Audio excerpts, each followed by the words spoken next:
Manchester United completes the transfer of Matheus Cunha.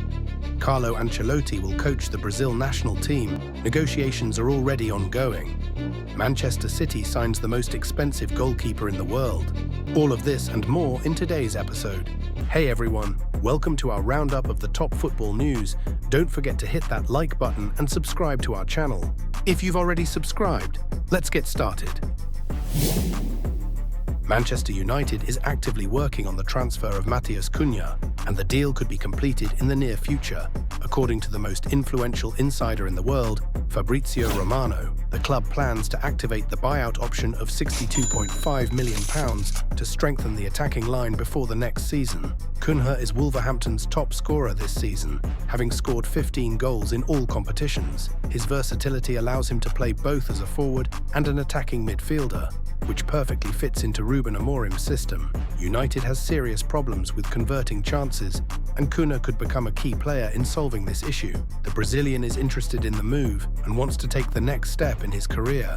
He has already stated that he strives to fight for titles and play at the highest level. Of course, MU and titles sound a bit strange now, although winning the Europa League is quite within the capabilities of the Mancunians. Cunha can get an important role in the team and become one of the leaders of the attacking line, and United will finally get a prolific forward. In addition to United, Arsenal and Aston Villa, as well as clubs from Saudi Arabia, who are ready to activate his release clause, are showing interest in Cunha. However, the player himself, as mentioned earlier, prefers Manchester United, which makes this transfer very likely. Negotiations are expected to be completed by May, while the current financial fair play rules of the Premier League are in effect, so it won't be long to wait for the official announcement of the transfer.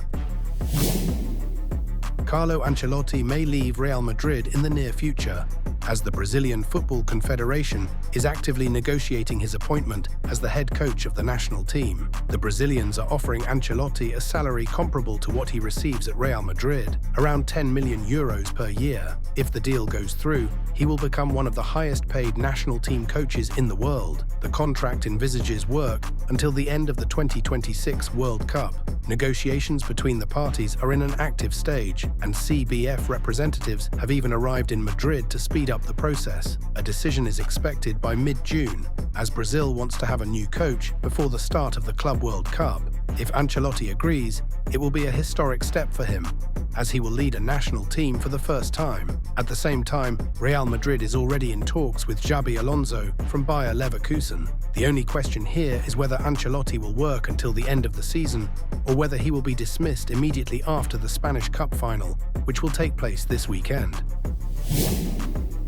Vinícius Júnior is one step away from extending his contract with Real Madrid, and the club is confident that the agreement will be signed in the near future. The Brazilian's current contract runs until the summer of 2027, but the new deal could extend it until 2030. Despite attempts by clubs from Saudi Arabia to lure Vinícius away, he has always stated that he would like to stay in Madrid. However, the contract extension does not guarantee that Real will not sell the Brazilian in the summer if a cosmic offer comes from the Sheikhs.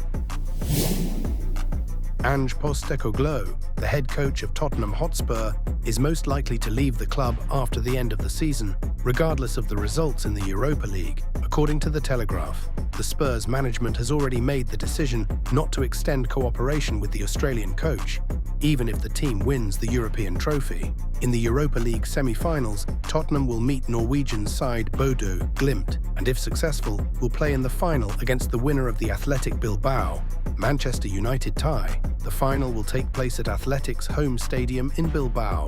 The club has not yet decided on the format of farewell to Postecoglou. It could be either a dismissal or termination of cooperation by mutual agreement. The main candidates to replace the coach are Bournemouth manager Andoni Iraola and Fulham head coach Marco Silva. It's strange why Tottenham is sacking their coach, as the club is in 5th place in the Premier League from the bottom.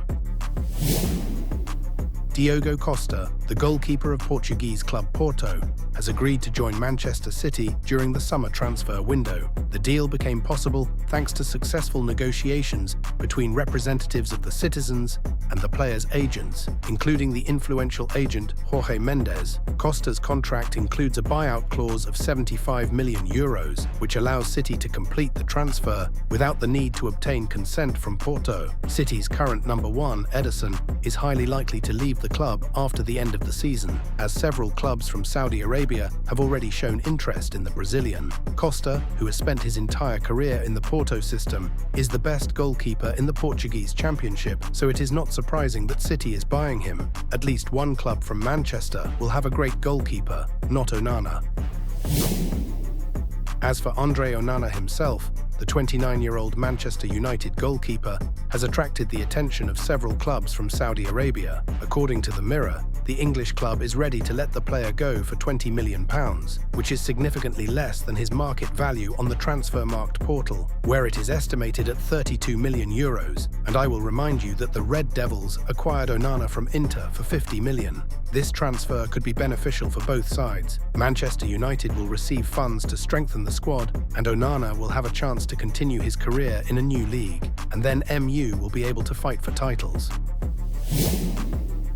Catalan club Barcelona is seriously considering the possibility of signing Swedish forward Victor Gyökeres from Sporting Lisbon, who has become one of the best goal scorers in Europe. This season, he has played 46 matches, scored 47 goals, and provided 11 assists, demonstrating incredible efficiency. According to El Nacional, Barca has identified Gyökeres' transfer as a priority for the summer of 2025. However, the Catalans will first have to sell several players to stabilize their finances and be able to pay Sporting. Among the potential candidates for departure are Ronald Araujo, €60 million, and Ferran Torres, €40 million. Despite the fact that Premier League clubs are the favourites in the race for Gyökeres, Barcelona is ready to join the competition.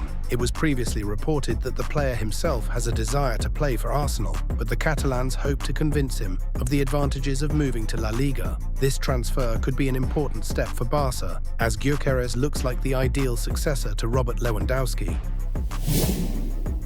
Jonathan Tah, the 29-year-old centre-back of the German national team, has officially confirmed that he does not plan to extend his contract with Bayer Leverkusen and will leave the club this summer after his agreement expires. He openly stated that he has already informed the club of his decision and is now completely free to choose a new place of work. Barcelona has long shown interest in Tah, and according to sources, the Catalans plan to sign him as a free agent. Last summer, Bayer Leverkusen refused to sell the player to Barcelona, but now that his contract has expired, nothing prevents Tah from joining Barca. He is expected to sign a preliminary contract with the Catalan club in the near future. In short, Ronald Araujo is definitely on his way out. Jorginho, the 33-year-old Arsenal midfielder, plans to leave the club after the end of the season. As his contract is expiring, he seeks to move to a new club as a free agent, which opens up opportunities for a new stage in his career.